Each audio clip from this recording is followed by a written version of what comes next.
할렐루야. 새해 복 많이 받으세요. 감사합니다. 오늘 본문은 이사야 60장 1절에서 5절 말씀입니다. 이사야 60장 1절에서 5절 말씀입니다. 여러분과 다 같이 한번 합독하시겠습니다. 시작. 일어나라, 빛을 발하라. 이는 내 빛이 이르렀고 여호와의 영광이 내 위에 임하였음이니라. 보라, 어둠이 땅을 덮을 것이며 캄캄함이 만민을 가리우려니와 오직 여호와께서 내 위에 임하실 것이며 그의 영광이 내 위에 나타나리니 나라들은 내 빛으로 왕들은 비추는 내 광명으로 나아오리라. 내 눈을 들어 사방을 바라보라. 우리가 다 모여 내게로 오느니라. 내 아들들은 먼 곳에서 오겠고 내 딸들은 안기고 올 것이라. 그때에 내가 보고 기쁜 빛을 내며 내 마음이 놀라고 또 화창하리니 이는 바다의 풍부가 내게로 돌아오며 이방 나라들의 재물이 내게로 옴이라. 아멘. 감사합니다. 사랑하는 성도 여러분, 새해를 맞이해서 한 주간 동안도 하나님의 은혜 가운데 잘 보내셨습니까? 예. 감사합니다. 저도 역시 한 주간 동안 여러분의 항상 기도와 염려해 주신 덕분으로 잘 지냈습니다. 너무나 감사합니다.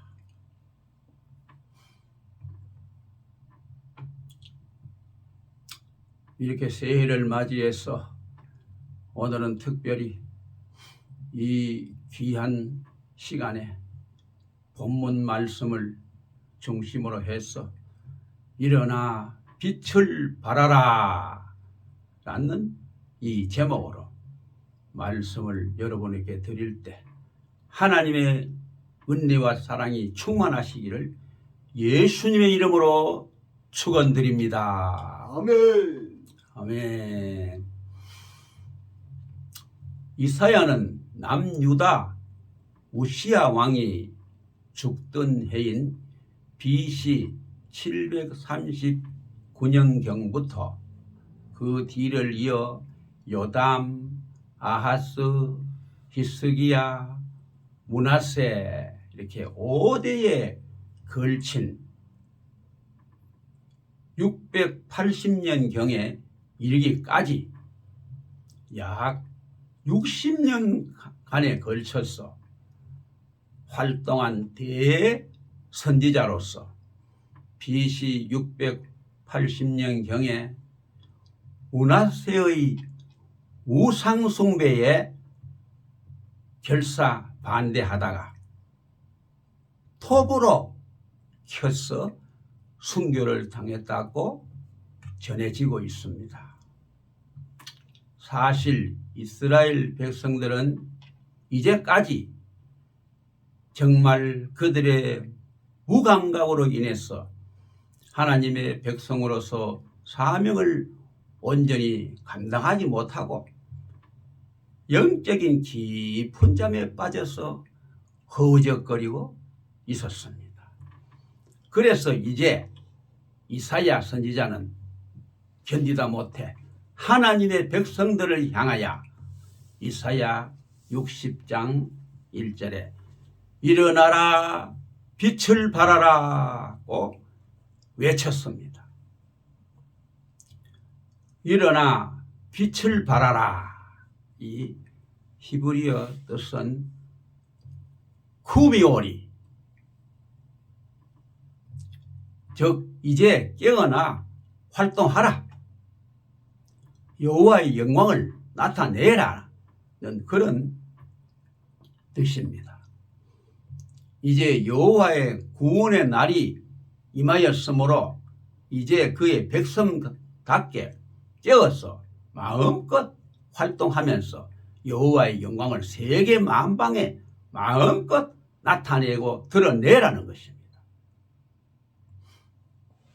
이제 개인도 국가도 기업도 생존 경쟁에 밀리면 굴러 떨어지고 어디론지 사라지고 맙니다. 그래서 중국을 예로 들어보겠습니다. 10여 년 전만 해도 중국 하면 생각나는 것이 바로 가난하고 무식하고 촌스러운 것이었지만 이제는 상황이 아주 달라졌습니다. 세계 속으로 떠오르고 있는 것입니다. 앞으로 몇 년 후면 미국과 어깨를 나란히 하겠다고 장담을 하는가 하면 저 일본을 제치고 아시아 제1국가가 되어가고 있습니다. 인구와 물자의 경쟁에서 이기고 있기 때문입니다. 그런데 우리는 어떻습니까? 불필요한데 너무나 많은 시간과 정력을 너무 헛되게 낭비하고 있습니다.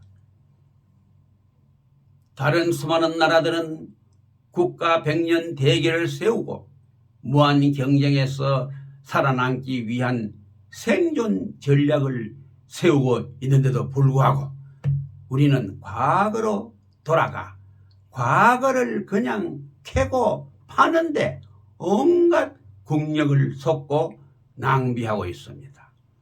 이제 젊은이들에게는 꿈과 비전을 주고 백성들에게는 평안과 용기와 소망을 심어 주어야 하는 것입니다. 그래서 사도 바울의 경우를 보면 세계 선교를 위해서 그 당시에 정치, 경제, 사회, 문화, 교통을 선교 도구로 사용을 했습니다. 그래서 사도 바울의 소원은 바로 로마에 가서 복음을 전하는 것이었습니다. 왜냐하면 로마는 그 당시 정치, 경제, 사회, 문화, 교통, 무역의 중심지였기 때문입니다. 그런데 이스라엘의 한 모퉁이에서 세계 선교를 논하는 것은 실현이 불가능했던 것입니다. 그래서 만일 그 당시 바울이 선교 꿈을 꾸지 않았더라면 정말 기독교는 한낱 예루살렘 중심의 작은 종교 테두리를 벗어나지 못하고 거기에서만 복음이 계속 맴돌았을 것입니다. 사도행전 3장에 보면은 성전 미문에 앉아 구걸하던 안전뱅이가 있었습니다. 그때 마침 기도하러 성전에 들어가던 베드로를 향해서 성전 미문에 앉아서 돈을 달라며 구걸을 했습니다. 그에게 베드로는 사도행전 3장 6절로 8절에 보면 내게 은과 금은 없거니와 내게 있는 것으로 내게 주노니 곧 나사렛 예수의 이름으로 일어나 걸으라 고 믿음으로 담대하게 명령을 했습니다. 그래서 안전뱅이가 제 힘으로 걸을 수 있다면 벌써 걸었을 것입니다. 그의 문제는 뭐냐? 일어나 걷지 못했다는 것이었습니다. 그래서 안전뱅이에게 베드로는 예수 이름으로 담대하게 명령했습니다. 나사렛 예수의 이름으로 명하노니 일어나 걸으라. 그렇게 명령을 하고 가만히 있지 않고 즉시 그 오른손을 잡아 일으켰습니다. 그러자 기적이 일어났습니다. 발과 발목이 곧 힘을 얻고 일어서서 걸으며 그들과 함께 성전으로 들어가면서 걷기도 하고 뛰기도 하며 하나님을 찬미했다고 성경에 기록되어 있습니다. 이제 우리도 베드로와 같이 담대히 나사렛 예수의 이름으로 명령해야 될 줄로 믿습니다. 아멘. 나사렛 예수의 이름으로 명하노니 영적 침체와 나태에 빠져있는 영적 안전병이여 일어나라고 외쳐야 합니다. 태만과 교만과 절망과 좌절에 빠져있는 정신적 안전병이여 일어나라고 외쳐야 합니다. 죄와 유혹의 사슬에 묶여 꼼짝 못하는 안전병이여 일어나라고 외쳐야 합니다. 그리고 육체의 질병과 고통의 쇠사슬에 묶여 신음하는 안전병이 들이여 일어나라고 담대하게 외쳐야 합니다. 증오와 상한 감정과 정신적 갈등으로 신음하는 안전병이 들이여 일어나라 고 담대히 외쳐야 합니다. 선교는 일어나야 할 수 있고 선교는 일어나야 갈 수 있습니다. 본문 1절에 보면 빛을 발하라 이는 내 빛이 이르렀고 여호와의 영광이 내 위에 임하였음이니라고 했습니다. 그 뜻은 뭐냐? 이제 하나님의 영광의 빛이 임했으니 그 빛을 발하며 마음껏 전파하라는 것입니다. 오직 선교는 복음의 빛, 예수의 빛을 발하는 것입니다. 미국에서 1885년에 한국에 최초로 2명의 선교사를 파송했습니다. 장로교 선교사 언더우드와 감리교 선교사 아펜젤라를 제물포항에 첫 발을 내딛고 한국 선교를 드디어 시작했습니다. 그래서 언더우드는 장로교 첫 선교사로서 1859년 영국 런던 6남매 중에 넷째로 출생을 했는데 5살 때 어머니를 여의고 아버지와 함께 미국으로 이민을 갔습니다. 뉴브런스윅 신학교를 졸업을 하고 목사 안수를 받고 그래서 일본을 경유해서 1885년 4월 5일 부활절 아침에 제물포항에 입항을 했습니다. 그 다음에 1886년 과원과 고아학교를 창립을 했습니다. 최초로 서울에 세문안교회를 세웠습니다. 1889년에 한국의 문법이나 한영사전을 편찬했고 한글로 성서 번역을 했고 그리고 찬송가를 150장을 번역을 했습니다.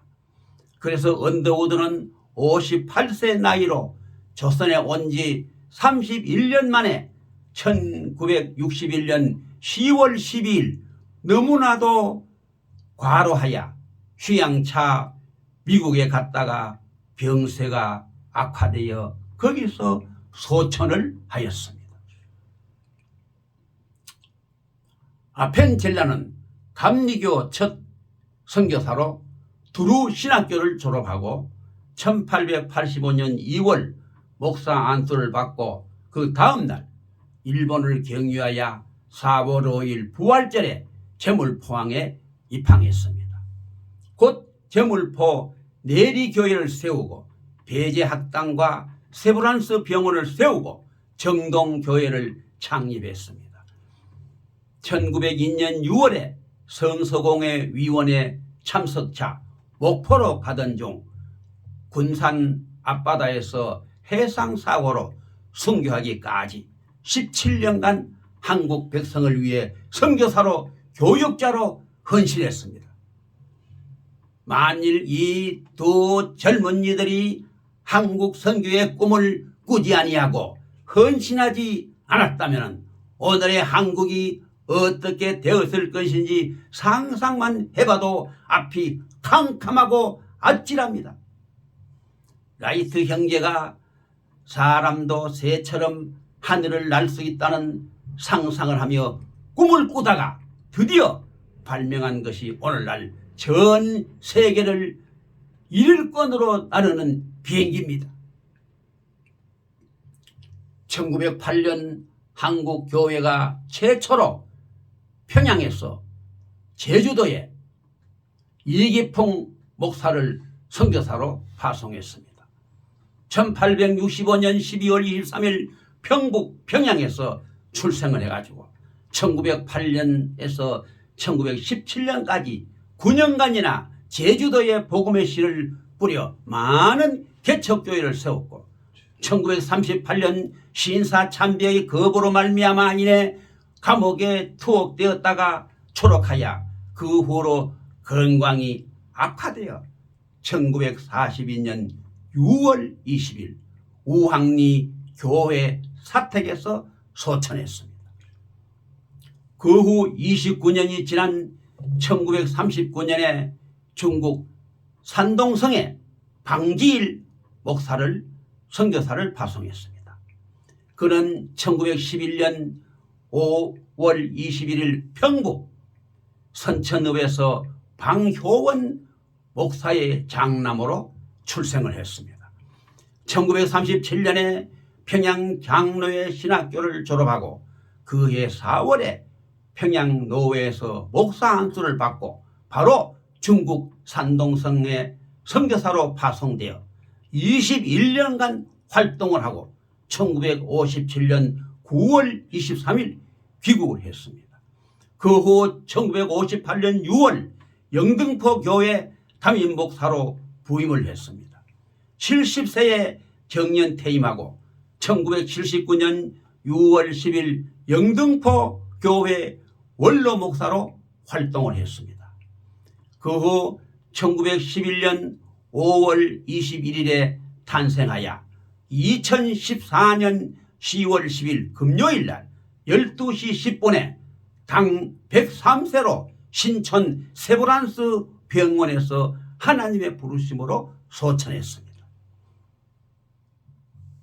최찬영 선교사는 1926년 평양에서 출생한 뒤 만주 연길로 이주했습니다. 1945년 간도사범학교를 졸업하고 월남에 가지고 감리교 신학교에 다니던 종에 1948년 장로회 신학교에 재입학하여 졸업을 했습니다. 그래서 6.25 전쟁 중엔 통역장교와 군목으로 사역을 했습니다. 1954년 독립운동가로 순교한 김예진 목사의 딸인 김광명 사모와 결혼을 했습니다. 1955년 4월 24일 영락교회에서 파송 예배를 드리고 1956년 6월에 해방 후 처음 우리 여권으로 최찬영 선교사를 태국에 파송을 했습니다. 1962년 6월 아시아 최초로 태국과 라오스 성서공회 총무로 취임을 했고 1978년에는 아시아 지역 총무로 취임했습니다. 그로 5년 뒤 1983년에 중국에 첫 방문했고 1987년 12월 5일 중국 난징에 아이덕 인쇄 공장을 완공으로 성경 발행 및 인쇄를 하여 많은 성경을 발간했고 1992년 2월 1일 홍콩에서 65세로 정령퇴직했습니다. 은퇴한 후 풀러 신학교 선교대학원에서 5년간 교수로 활동하고 선교단체인 인터내셔널 총재를 역임했으며 마지막까지 선교의 사명을 최선을 다해서 감당했습니다. 그래서 그 2021년 작년 10월 20일 오전 10시 50분 미국 LA에서 향년 96세로 주님의 부르심을 받고 소천을 했습니다. 그래서 1980년대에 들어서면서 여행 자유화와 함께 한국 선교사와 기독교인들이 전 세계 방방곡곡에 여행하며 복음을 전하게 되었고 1988년 서울 올림픽과 2002년 월드컵을 통해 전 세계에 한국을 알리고 한국을 심고 이미지를 바꾸는데 크게 기여했습니다. 지금 전 세계에 700여 명의 한국 동포들이 사방에 흩어져 살고 있습니다. 그것은 이미 하나님께서 전 세계에 선교 기지를 마련해 두셨다는 것을 의미하고 있습니다. 2019년 현재 전 세계 110여 개국에 파송된 선교사가 3만여 명에 달하고 있습니다. 한국은 이제 기독교 인구가 전체 인구의 약 4분의 1이 되어가는 중에 있습니다. 우리가 힘만 모으고 기도로 뭉치고 우리가 합한다면 이 지역을 살리고 이 나라를 살리고 이 민족을 살리고 전 세계를 살리고 얼마든지 복음화시킬 수 있는 주가 있는 줄로 믿습니다. 또한 그렇게 될 줄로 믿습니다. 우리 모두는 기도의 자비랑 선교운동에 참여해야 합니다. 나도 선교사가 되어야 하고 너도 선교사가 되어야 하며 우리 모두가 선교사가 되어야 합니다. 이제 우리 한국교회는 세계와 함께하는 살아 역사하는 교회가 되어야 합니다. 하나님은 마지막 때 빠른 속도로 복음을 전하라고 세계를 일일 생활권으로 좁혀주셨고 정보 산업의 발달로 정보 발달이 최대한 빠르게 역사해 주신 줄로 확실하게 믿습니다.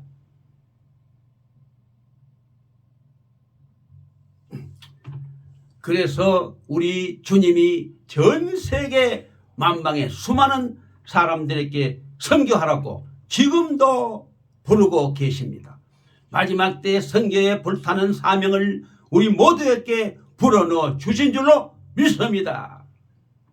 이제 이 땅엔 한 번 왔다가 본향으로 돌아가는 나그네 인생길에서 이한 목숨 다 바쳐 선교에 적극적으로 동참하고 기도로 무장하여 선교사로 보내고 선교사로 가고 선교사를 위해 기도하는 일만 우리 앞에 남아있는 줄로 확실하게 믿습니다. 아멘.